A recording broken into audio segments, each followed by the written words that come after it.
Breaking news Bellampalli పట్టణం social welfare బాలుర పాఠశాలలో ర్యాగింగ్ కు పాల్పడ్డారు ఇంటర్ సెకండ్ ఇయర్ విద్యార్థులు. 8వ తరగతి విద్యార్థిని బట్టలు విప్పి సిగరెట్ తాగాలంటూ ర్యాగింగ్ చేశారు. దీంతో ఈ విషయంపై ప్రిన్సిపల్ కు చెప్పాడు 10th స్టూడెంట్ నిఖిల్. దీంతో ఆక్రమించిన సెకండ్ ఇయర్ విద్యార్థులు నిఖిల్ పై దాడికి పాల్పడ్డారు. జరిగిన ఘటనపై పాఠశాల ముందు విద్యార్థి నిఖిల్ తల్లిదండ్రులు ఆందోళనకు దిగారు.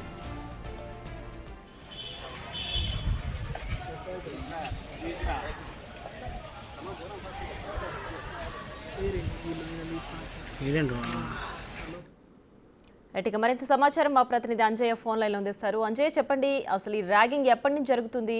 విద్యార్థి తల్లిదండ్రులు ఏం చెప్తున్నారు?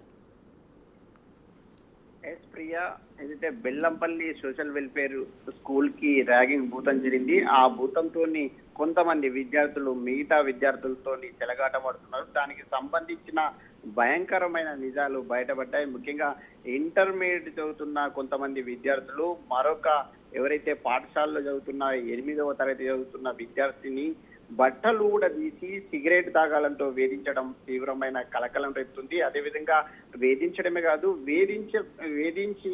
వేధించిన తర్వాత ఎవరైతే విద్యార్థి వాళ్ళు ర్యాగింగ్ చెప్పిన పని చేయకపోవడంతో ఆ విద్యార్థినిపై రాడుతో కొట్టడానికి కూడా ప్రయత్నాలు చేశారు. కొట్టాడని కూడా ఆ బాధిత విద్యార్థి ఒక ఆందోళన వ్యక్తం చేస్తున్నారు. అయితే ఇలాంటి విద్యార్థి ఎవరైతే బాధితుడు విద్యార్థి ఉన్నారో ఇలాంటి విద్యార్థులు ఏదైతే పాఠశాల స్థాయిలో ఉన్న విద్యార్థులను ఇంటర్మీడియట్ కు సంబంధించిన ఏదైతే సాంఘిక సంక్షేమ రెసిడెన్షియల్ పాఠశాలలో ఉన్న ఇంటర్మీడియట్ కు సంబంధించిన వాళ్ళందరూ కూడా తరచుగా వేధిస్తున్నారు. అదేవిధంగా దాడులు చేస్తున్నారు. ముఖ్యంగా ఏదైతే సిగరెట్ వంటి వాటిని ఏదైతే థ్యాంక్స్ ఫర్ ద అప్డేట్స్.